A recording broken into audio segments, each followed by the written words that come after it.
Veio avante, irmãos, para nós lermos com a ajuda de Deus e a guia do Espírito Santo a palavra. Ela está escrita numa carta que Paulo escreveu aos irmãos Filipenses, capítulo 4.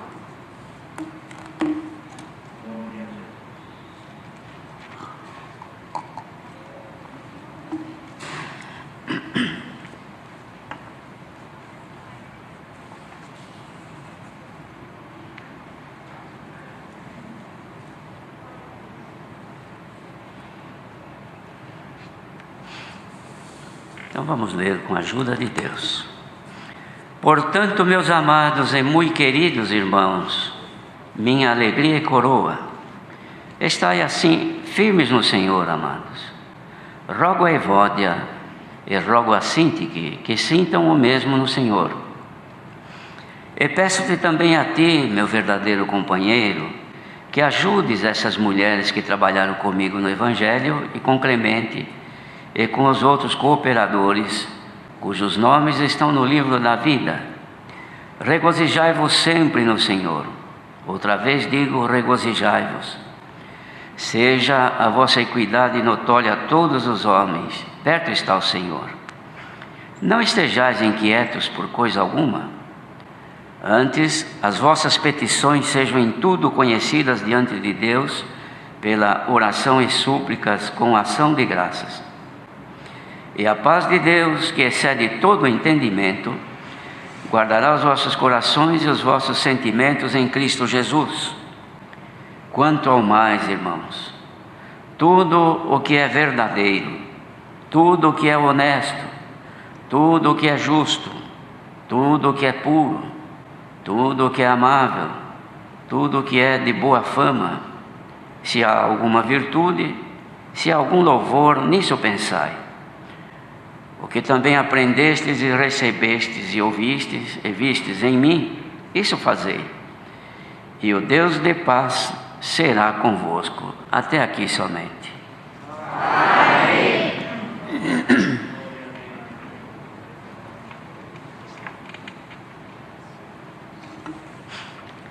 Então, irmãos, isto é uma carta que Paulo escreveu aos irmãos de Filipos.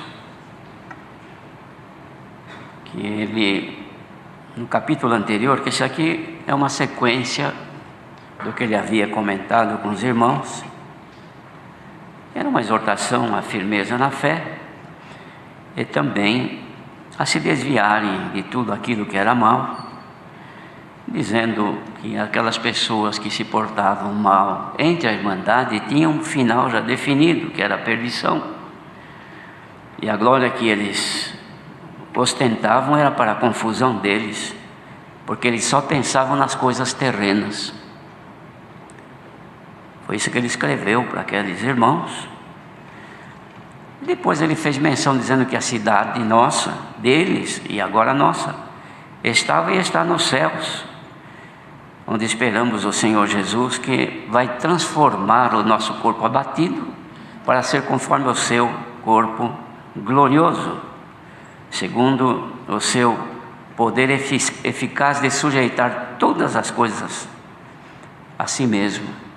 Então, pelo poder do Senhor, irmãos, primeiro que nos guarda neste caminho para nós não sermos contaminados pelo mal que existe no mundo, como naquele tempo já havia também. Não vamos pensar que era diferente, apenas que a propagação dos males daquele tempo tinha velocidade muito inferior à velocidade da propagação dos dias de hoje.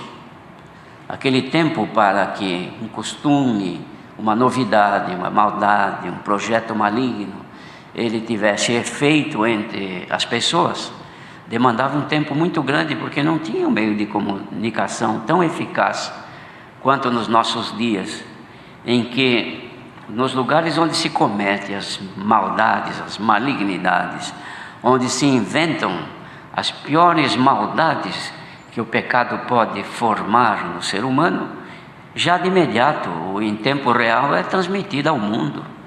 Então hoje nós enfrentamos uma dificuldade maior de contaminação do pecado por causa da facilidade de comunicação, e nós estamos todos expostos. Não vamos pensar que tem alguém que está isolado.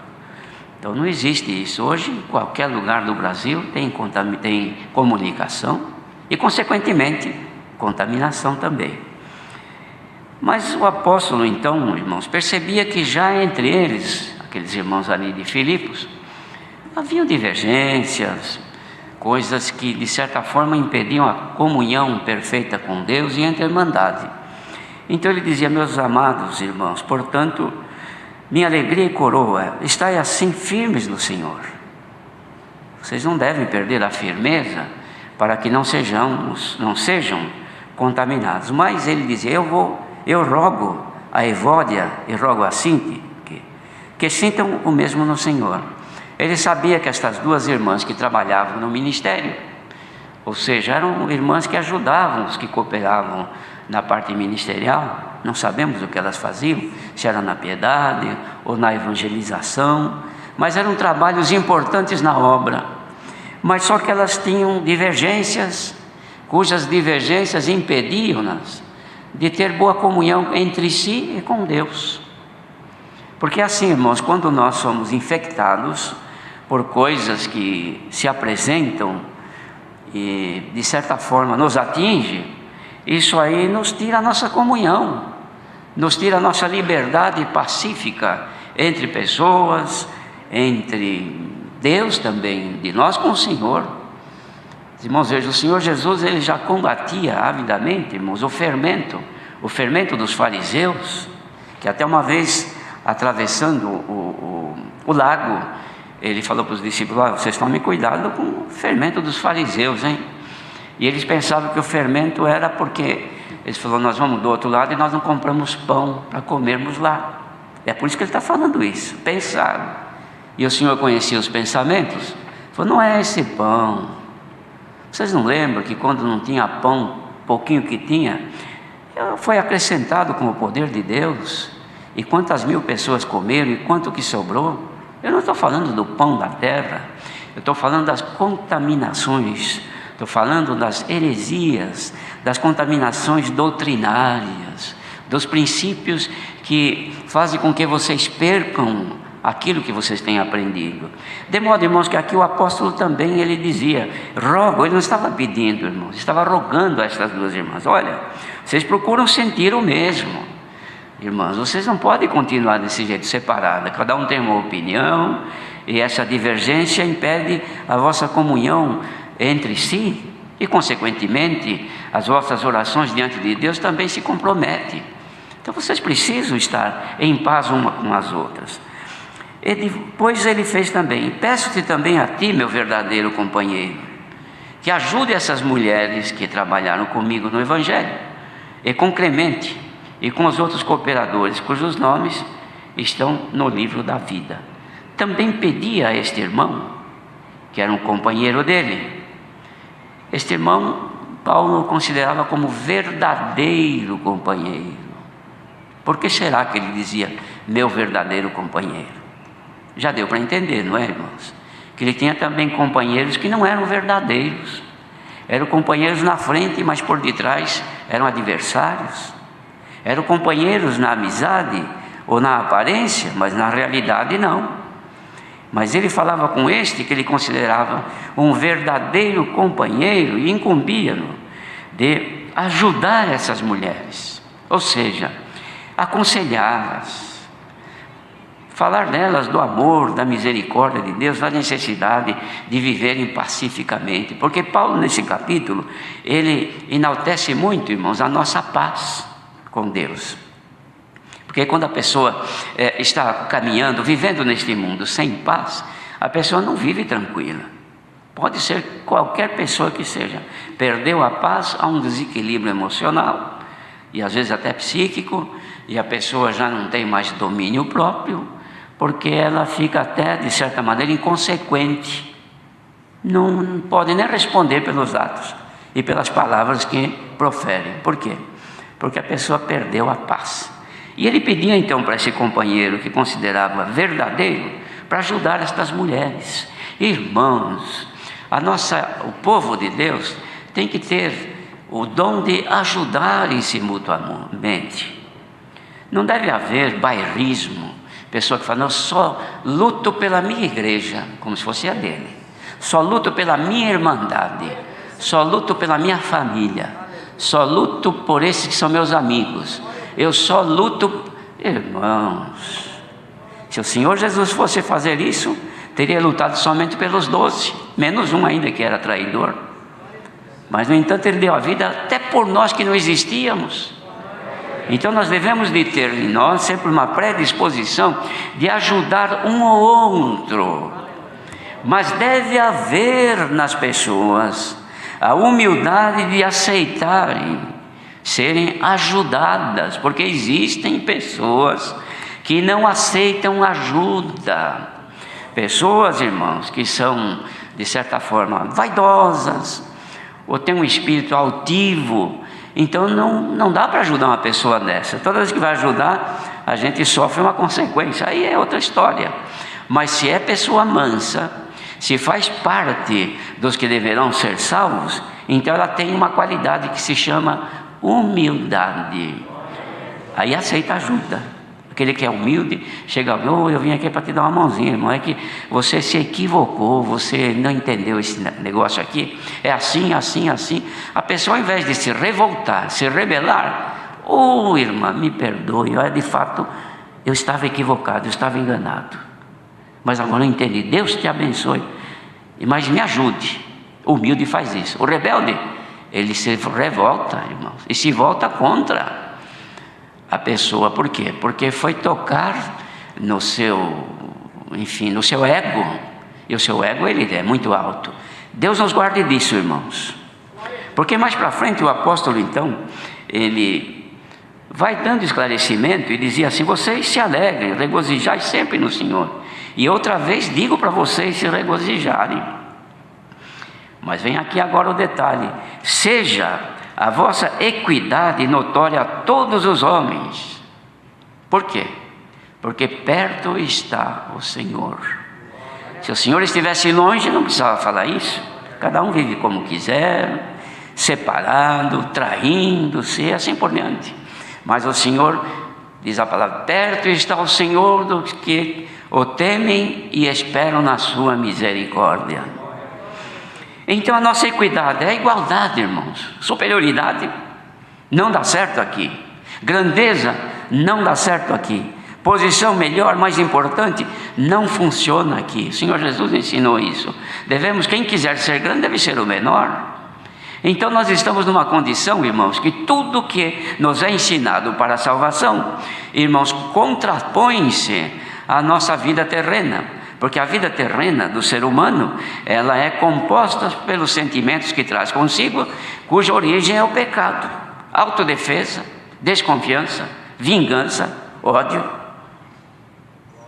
Não é assim? Tudo isso está. E até na criancinha. Os irmãos, vejam como isso faz parte do ser humano. A criancinha começou a andar e brincar entre uma e outra. Se uma agride a outra por qualquer coisa, geralmente a outra revida. E ela vem, ela morde, ela unha, ela puxa o cabelo. Por quê? Porque isso faz parte da natureza humana. Mas as criancinhas do Senhor, os filhos de Deus, que o Senhor nos chama de crianças, são como crianças boas. Quando são ofendidas, abaixa a cabeça, suporta, não revida, não cobre, não odeia. Glória ao nome do Senhor. Por quê, irmãos? Então vamos ver por quê. Não estejais inquietos por coisa alguma. E o que nos inquieta? As coisas que nos inquietam, irmãos, são as contradições que sentimos, as coisas que se opõem aos nossos desejos, aos nossos princípios, aos nossos anseios, as coisas que se opõem a nós rechaçamos e nos entristecemos, porque não conseguimos vencer aquilo. Se é uma pessoa que nos incomoda, porque tem pessoa que incomoda a outra, o seu gesto, a sua forma de ser, de agir, tudo isso tem na comunidade e no nosso meio também. Tem irmãos que não sabem se portar com dignidade, até o jeito de falar muitas vezes provoca o outro. Mas tudo isso aí que nos inquieta, nós devemos, irmãos, de termos em nós um poder de refutar estas coisas, repelir estas coisas, e não guardar em nós ofensas, coisas que ficaram nos nossos sentimentos, estou magoado com ele, magoado com ela. Por isso, mágoa, irmãos, são males que eles contaminam, como o Senhor falou. Irmãos, são como o fermento na massa, muda o estado da massa. A mágoa no coração muda o nosso estado e nós já não temos mais comunhão de sentir o mesmo. Então eu posso sentir o mesmo com este irmão e não sentir o mesmo com esse, não sentir o mesmo com esse e sentir o mesmo. Por quê? Porque eu estou contaminado. Mas quando eu estou livre, mesmo que eu não tenha nada, enfim, de trocar de assunto ou qualquer coisa com um determinado irmão, mas não tenho nada a me opor, não tenho mágoa, não tenho diferença, não tenho nada. Porque tem muitos que falam, não, esse irmão não. Escuta, aquele irmão diz que vem visitar de qualquer... Ah, não, esse irmão não quer na minha casa. Outro diz, aquele irmão diz que vai orar por ti. É melhor ele orar por ele, por mim não precisa orar não. Por quê? Porque tem coisas diferentes no coração. Então dizia, seja a vossa equidade notória a todos, porque perto está o Senhor. Olha, irmãos, hoje o Senhor está lembrando-nos que Ele está mais perto de nós do que nós podemos imaginar. Porque se Ele estivesse perto de mim, aqui do meu lado, irmãos, é uma coisa, mas Ele não está perto assim, no exterior. Ele está dentro dos nossos sentimentos. Quando pensamos mal, Ele está vendo. Sentimos mal, Ele está vendo. Pensamos de vingar, Ele está vendo. Pensamos de cobiçar, de odiar, de invejar, Ele está vendo. Então quando diz aqui, olha irmãos, não estejais inquietos por coisas nenhuma, muitas vezes nós pensamos, qual é a coisa que me inquieta? É amanhã que é segunda-feira, é falta de dinheiro, amanhã eu tenho que pagar uma conta, e eu não tenho tudo, tenho que pagar isso, tenho que fazer aquilo, tem aquele problema que eu preciso resolver, tem aquilo difícil. Então são as inquietudes que todos estão pensando agora, nas inquietudes visíveis e materiais, mas a inquietude principalmente, que diz aqui, a inquietude, irmãos, que inquieta o nosso espírito e rouba a nossa paz. Então vejam só,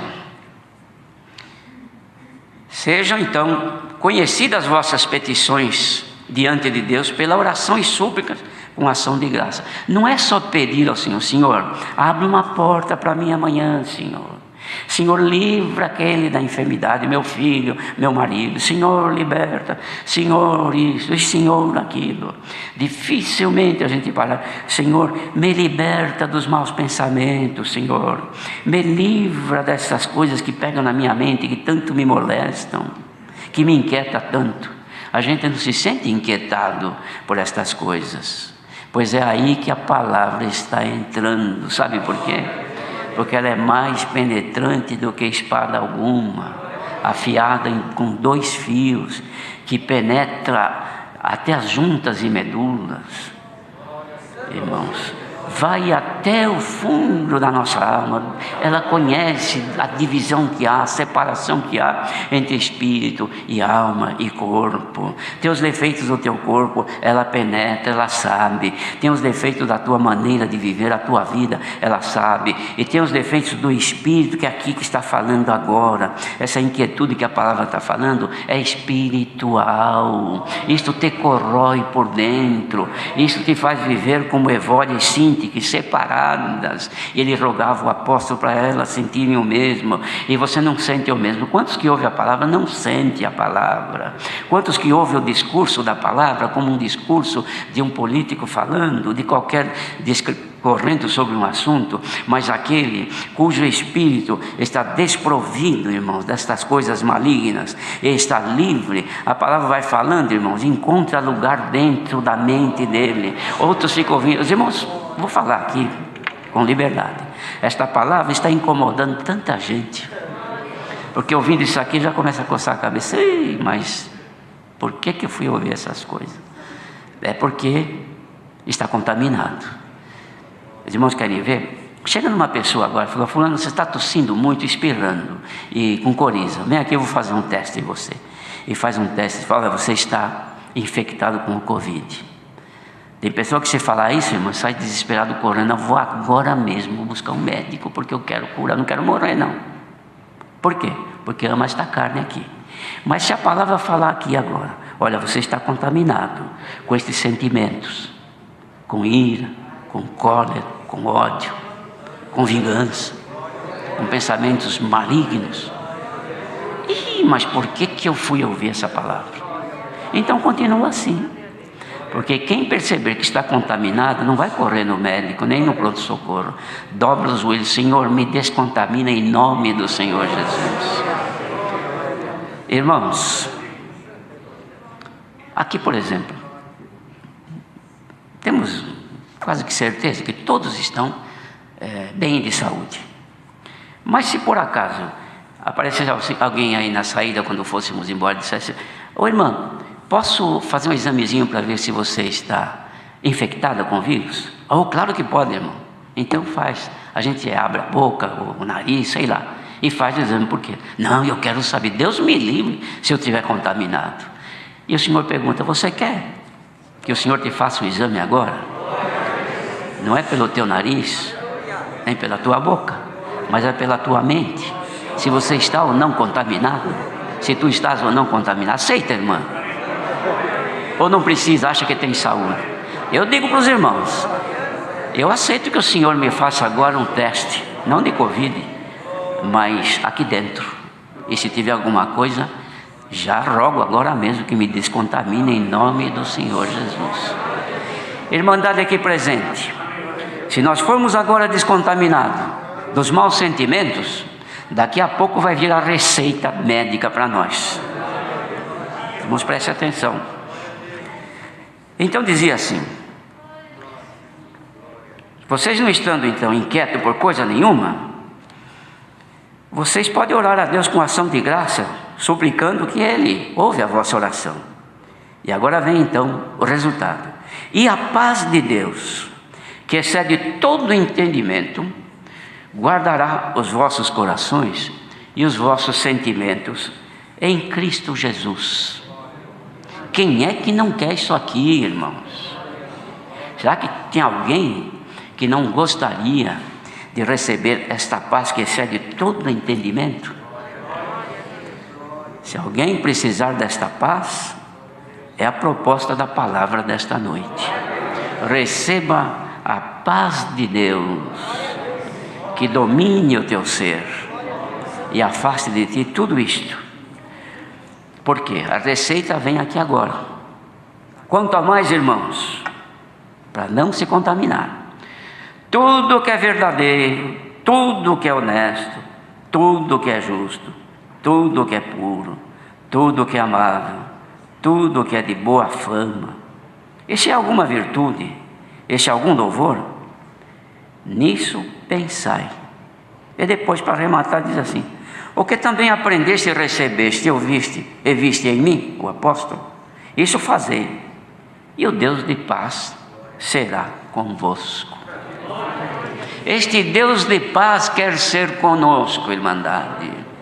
Se a irmandade aceitar, porque o Senhor não faz nada por pressão, deve ser haver em nós uma espontaneidade e, de outra forma, um livre-arbítrio, uma livre escolha. Ninguém aqui hoje, ouvindo esta palavra, é obrigado a aceitá-la. Ninguém é obrigado a engolir esta palavra. Ninguém é obrigado a dizer amém pela palavra. Ninguém é obrigado a aceitar e entender que tem contaminação e quer ser purificado. Mas quem aceitar, quem entender que precisa ser descontaminado das coisas deste mundo e aceitar a proposta do Senhor, tudo que é puro, tudo que é honesto, tudo que é justo, tudo que é amável, tudo que é de boa fama, e se houver alguma virtude, se esta palavra tiver alguma virtude, nisso pensai. E se na tua vida ela não te produz virtude nenhuma, pode continuar pensando o que quiseres, mas se alguém sair daqui hoje meditando na palavra e disser: Senhor, eu quero estar purificado diante de ti, o Deus de paz será contigo. Olha, irmãos, era muito mais agradável para todos ouvirem se começássemos a palavra de trás para frente. Começasse pregando assim: irmandade, o Deus de paz seja convosco. Ah, que alegria, era uma manifestação, glória, aleluia. Mas como o Senhor mostrou primeiro a doença, porque os irmãos acham que não tem ninguém contaminado aqui? Alguém pensa que não? Alguém pensa que esta palavra está sendo pregada pela revelação da carne? Ou pela revelação do Espírito? Tanto é que eu me exponho aqui, que o Senhor está usando de mim para dizer estas coisas, e abro o meu coração e digo: Senhor, me descontamine de coisas que eu ouço, cartas que me chegam, reclamações que chegam, críticas, acusações e outras coisas mais. Limpa minha mente. Eu quero estar limpo diante de Ti, para que não tenha nenhuma contaminação. Se a Irmandade aceitar esta proposta, o Deus de paz será convosco. Glória ao nosso Deus. Na paz não há sofrimento, irmãos. Na paz a dor diminui. As afrontas malignas, quando encontra o coração cheio de paz, bate e volta. As coisas malignas, quando bate num coração contaminado, bate e fica. Numa afronta no trânsito, está contaminado, pronto, já quer brigar, já quer revidar. No trabalho, nos negócios, num prejuízo que teve, quer descontar no outro. Se foi ludibriado numa coisa, quer ludibriar a outro para recompensar a perda. Se foi enganado numa coisa, quer enganar o outro para que pelo menos satisfaça o seu ego. Bendito seja o Senhor. Se a esposa não está bem e dá uma resposta não agradável, precisa responder uma muito mais forte para manter o seu ego. Se ela vê que o marido não está bem e não a trata com a dignidade que acha que tem, então ela responde com muito mais força para manter o seu ego, porque não falta paz, não tem paz, falta paz no lar, falta paz na casa, no marido, na mulher, nos filhos. A Irmandade pensa que nós estamos remando em mares calmos. Nós estamos em tempos tempestuosos, entre os mares, pela janela, pelas portas, pelos olhos, pelos ouvidos, pelos contatos que temos, pelas mensagens que recebemos. São males, irmãos, como chuva que vão caindo. O coração é como uma terra que vai recebendo. Se não houver descontaminação, vai murchando, vai diminuindo. Congregar por quê? Ir no culto por quê? Agora tem um culto online de domingo. Quando tiver tempo, eu não for no shopping, então eu assisto o culto uma vez por mês, está bom demais. Mas quem não quer perder a paz, não perde um minuto para estar diante de Deus. E quando percebe que a paz está saindo, corre atrás, se inquieta: Senhor, eu estou inquieta porque está indo embora a minha paz, não posso ficar sem paz. Irmã que veio aqui sem paz, receba agora a paz de Deus, que enche o teu ser, enche os teus olhos, os teus ouvidos, o teu rosto muda, a tua aparência muda. Chega na tua casa cheia de paz. Se ficou lá alguma guerra, quando colocares os teus pés dentro da tua casa, a paz entra contigo, a coisa maligna desaparece, porque esta é a palavra de hoje, irmãos. Como eu sinto força para dizer à Irmandade que o Senhor quer que a paz entre na nossa vida. Bendito seja o Senhor. Os que vivem em guerra, irmãos, Davi reclamou: Senhor, pacífico sou, mas eu falando, já eles estão em guerra. Mas pela palavra o Senhor quer desarmar o adversário e acabar com a guerra. Casa que tiver guerra, lares que estiverem em guerra, matrimônio que estiver em peleja, receba a palavra da paz que excede todo entendimento. Guardará os vossos corações e os vossos sentimentos em Cristo Jesus. Deus seja louvado. Agradeçamos a Deus em oração.